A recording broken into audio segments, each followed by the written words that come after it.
අයිබෝවන් හිතවතුනි හිතවතියනි ක්‍රීඩාවට සම්බන්ධ ක්‍රීඩා ලෝලී රසික රසිකාවනි හිතවතුනි හිතවති මං ඔබට දිගින් දිගටම මේ දිනවල ගෙනාවේ ක්‍රීඩාව පිළිබඳව ක්‍රීඩාවේ අනාවැක පිළිබඳවයි ගෙනාවේ. නමුත් මම ඔබට දිගින් දිගට මීට ඉස්සර ඉන්සිට පෙර සිට කාලයක් තිස්සේ දේශපාලන සහ රටේ තත්ත්වය පිළිබඳව ග්‍රහ මාරුවෙන් පිළිබඳව දිගින් දිගටම ගෙනාවා.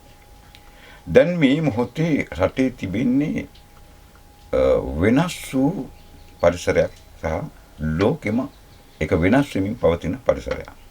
ඒකට හේතු රාශියක් තියෙනවා. මේ මොහොතේ මම අද මේ කතා කරන දවසේ වෙන විට පූර්ණ චන්ද්‍රග්‍රහණයක් සිද්ධ වීමට නියමිතයි. 5:03ට ආරම්භ වෙන්නේ. ගිය වර්ෂයේ සිද්ධ වුණේ නිකිණි මාසේ පුරපසළොස්වක පොහොය දවසේ. මේ නිකිණි මාසේ පුරපසළොස්වක පොහොය දවසේ ඒ පූර්ණ චන්ද්‍රග්‍රහණය සිද්ධ වුමත් සමගම ඊට මාස 3කින් ප්‍රතිඵලය අපට ලැබෙන. එදා සිට මම කියා සිටියා මේ රටට මහා භයානක විපතක් සිද්ධ වෙනවා.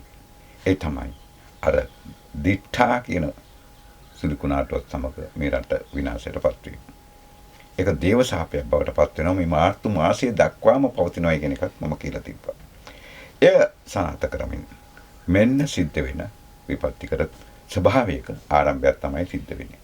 ඒ වගේම මාර්තු මාසයේ දෙවනිදා සිකුරු ග්‍රහය මීන රාශියට පැමිණෙනවා.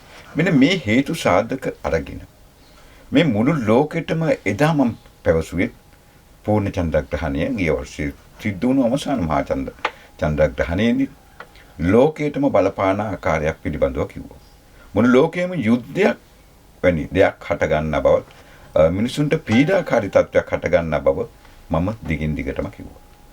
එය දැන් අපි දැකලා තියෙනවා ලෝක යුද්ධයක් බවට පත් වෙලා තිනවා. සෑම රටක්ම මරණ බියෙන් වෙවුලමින් සිටින රටක්. නමුත් අපේ රටට මේක බලපාන්නේ නැහැ. මොකද අපේ රටේ කට්ටිය යුද්ධ කරන්නේ යන්නේ නැහැ කියන හැඟීමක් ඇති කියන විශ්වාසයක් ඔබ තුල ඇති. නැහැ. අපේ රටටත් මේක බලපානවා. ආර්ථික වශයෙන් දරුණු ලෙස බලපානවා. මෙන්න මේ යුද්ධමය හේතුවක් මත ඉදිරියට පැවැත්වෙන මේ ලෝක කුසලානේ සහ මේ ක්‍රීඩාව පිළිබඳව තමයි මම ඔබට අද විස්තර කරන්න. දැන් මේ තරඟ අතරින් ඊළඟට තියෙනවා ශ්‍රී ලංකාව සහ ඇෆ්ගනිස්තානය අතරේ තරඟයක්. මේ තරඟය පැවැත්වෙන්නේ ඩුබයි නගරයේ. බොහෝ අය මගෙන් අහනවා මේ තරඟය පැවැත්වෙනවද? මේ තරඟයට මොකද වෙන්නේ? මින් ඉදිරියට මොකද වෙන්නේ කියන එක බොහෝ අය මගෙන් අහනවා. අපි දන්නවා පහුගිය දවසේ මේ මිල් රාජ්‍යයට ප්‍රහාරයක් කෙල්ල වුණා. මිසයිල ප්‍රහාර. බොහෝ අය ජීවිතක්ෂයටපත් වුණා. දීපල හානි සිද්ධ වුණා. දැන් දිගින් දිගටම යුද්ධමය වාතාවරණය ලෝකේ පුරා සෑම රටකම සුලින් හෝ පැවැත්වෙනවා. දැන් මේ මම කිව්වනේ ඔබට දෙවනිදා මාර්තු මාසේ දෙවනිදා සිකුරු මීන රාශියට පැමුණා. නමුත් මේ චන්ද්‍රග්‍රහණය සිද්ධ වීමෙන් සමග මේක මුළු ලෝකෙටම බලපාද්දී චන්ද්‍රයා සිතට අධිපති මේ සිත පාලනය කරගන්න පුළුවන් වුණොත් දින දෙකක් තුනක් ඇතුළත ඉදිරි දින දෙක තුන ඇතුළත මෙහි යුද්ධමය වාතාවරණය සංසිඳවා ගන්නට අපොහොසත් වුවහොත් දුර්වලතා ඇති වුණොත් විසඳුනේ නැත්තම් නේත වශයෙන්ම මේ එමිරාත් රාජ්‍යයේ එහෙම නැත්නම් ඩුබයි නගරේ පැවැත්වීමට සූදානම් කරලා තියෙන ඒ ඇෆ්ගනිස්තාන තරඟය එක්කෝ ඉදිරියට දින නියමයක් නොමැතුව ඉදිරියට කල් යනවා. නමුත් එය මහ ගොඩාක් දින යවන්න බෑ. ඒ තියෙන තත්ත්වෙත් අනුව පවතින තත්ත්වෙත් අනුව කෙසේ නමුත් ස්ථාන මාරු වීමක් එහෙම නැත්නම් වෙනත් රටක මේ සිද්ධ කිරීමට සිද්ධ වෙනවා. ඒක ඔබට මම කියන්නේ ඔබ අහපු ප්‍රශ්නෙට පිළිතුරක් හැටියට. මේ හැමෝම මේ මොහොතේ බලාගෙන ඉන්නේ මේ යුද්ධය නිසා රටට මොනකවත් වෙයිද කියන එක. මම කිව්වා ආර්ථික වශයෙන් අපට හානියකට සිද්ධ වෙනවා, බලපෑමකට ලක් වෙනවා. දැන් අපි කතා කරමු ලංකාවට මොකද වෙන්නේ කියන එක. දේශපාලනේ වුණත් එක කොයි එක වුණත් මට ප්‍රශ්නයක් නැහැ. නමුත් අපි දන්නවා පසුගිය කාලේ තෙල් මේ පසුගිය දින කිහිපය තුල තෙල් ලබා ගැනීම සඳහා තෙල් පෝලින් දිගින් දිගටම තිබුණා හැම සෙට්ටයක් ගාම. ඉතින් ඒක සාධාරණයි. ඒක අසාධාරණයක් නෙවෙයි. මොකද හැම කෙනෙක්ගේම බලාපොරොත්තුව තමන්ගේ යහපත වෙනුවෙන් තමන්ගේ වැඩ රාජකාරී කර ගැනීමට. ඒ වගේමයි ඒ ටික තේරුම් ගත යුතුමයි අපි.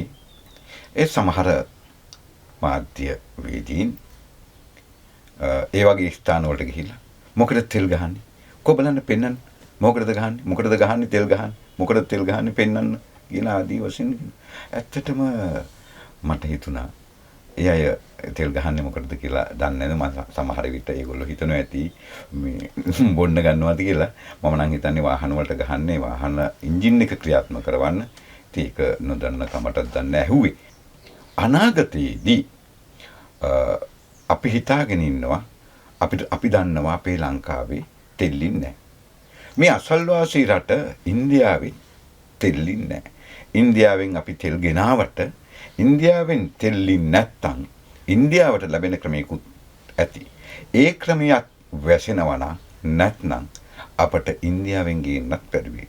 ඒ නිසා අපි අනාගතයේදී අපට තෙල් මේ යුද්ධය දිගින් දිගටම පැවතුනොත් අපට තෙල්වල හානියකට හිගයකට තත්වයකටපත් වෙනවා මේ අපිට විතරක් නෙවෙයි ඉන්දියාවටත් විශාල වශයෙන්.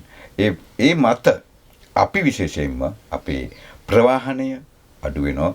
බඩු මුට්ටු ප්‍රවාහනය කර ගැනීම, එළවලු ටික ගේන්න විදියක් නැති වෙනවා, එළවලු ගණන් යනවා, හාල් ටික ගේන්න විදියක් නැති වෙනවා, හාල් ටික ගණන් යනවා ආදී වශයෙන් ඒ සියලු දේවල් ඒ වගේම ඔබට රෝගලකට රෝගියෙක් අරගෙන යන්න බැරි තත්ත්වයක්පත් වෙනවා. ත්‍රිවිල් රියදුරෙක් එදිනෙදා ජීවිතය ගත කරන ඒ ත්‍රිවිල් රියදුරාට තමන්ගේ රැකියාව කරගන්න බැරි තත්ත්වයක්පත් වෙනවා. එවැනි ආර්ථිකමය වශයෙන් අපි බොහෝමයක් දුරට පහළට වැටෙනවා. ඒ වගේම අපිට විදුලි බලය පැත්තෙනුත් හානියක් සිද්ධ වෙන්න පුළුවන්. මොකද අපිට මේ චන්ද්‍රග්‍රහණයත් සමග මම ඔබට කිව්වා සිද්ධ වෙන චන්ද්‍රග්‍රහණය මේ සඳුට අයිති ග්‍රහණයක් සිද්ධ වෙන්නේ. සඳුට අයිති තමයි සිත. අපි නිසා සිත පාලනය කරගත්තු මෙහි ප්‍රතිඵලයක් ලෙස මම ජලය සම්බන්ධව කැළඹීමක් ඇති වෙනවා කියන එක කියනවා. පැහැදිලිවම වෙරළාසන්නව මුහුදු තීරය තුල ජලය කැළඹීමක් ඇති වෙනවා. ඒ නිසා දීවර ප්‍රජාවට හානියක් සිද්ධ වෙනවා. දීවර ගමන් බිමන් වලට බාධා ඇති වෙනවා. ඒ නිසා අපේ රටට සපයන දීවර සම්පත අඩු වෙනවා. එවුන්ට රැකී ආරක්ෂා හානි වෙනවා. රැකී ආරක්ෂා තත්ත්වය දුර්වලතාවයකටපත් වෙනවා. මේ චන්ද්‍රග්‍රහණයත් එක්ක මේ ලෝකෙටම නොයෙකුත් දේවල් බලපානවා වගේම අපට බලපාන ආර්ථිකමය වශයෙන් අපිට දකින්න පුළුවන් වෙනවා. ওই තෙල් පෝලිම විතරක් නෙවෙයි තවත් පෝලිම් වර්ග අනාගතයේදී දකින්න පුළුවන්. වැඩි ඈතක නෙවෙයි සිංහල අවුරුද්දට පෙර.